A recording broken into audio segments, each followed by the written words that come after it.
In today's video, I'm going to teach you how to create an API key in Google AI Studio. By the end, you'll have a brand new key ready to use with your apps, along with a clear understanding of what each screen is asking for and how to avoid common mistakes. Start by opening your browser and going to studio.google.com.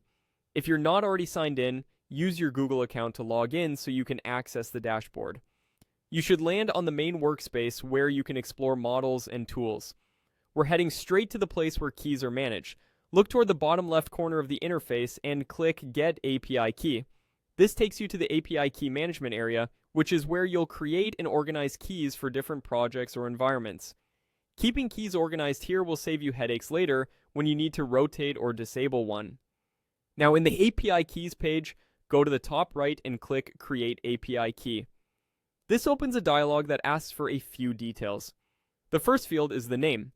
Give your key a clear, descriptive name that reflects its purpose, something like staging chatbot or backend service.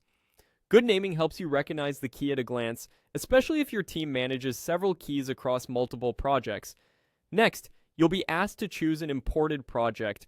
Google AI Studio associates keys with Google Cloud projects, which determine quotas, permissions, and billing. Pick the imported project that matches where you want usage tracked and controlled.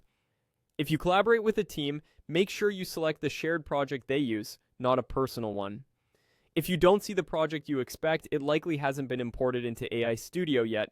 Once it's available, you can select it here and continue. When the name and project look correct, click Create Key. AI Studio will generate your key and display it. Treat this like a password. Copy it immediately and store it in a secure place, such as a password manager or a secret manager in your development environment. Avoid pasting it into shared documents or checking it into version control. If you see options to limit access or scope, use them to reduce risk. Remember, if a key is exposed, rotate it and update your applications promptly. That's it, your API key is ready. You can now reference it in your application's configuration or environment variables to authenticate requests to Google AI services.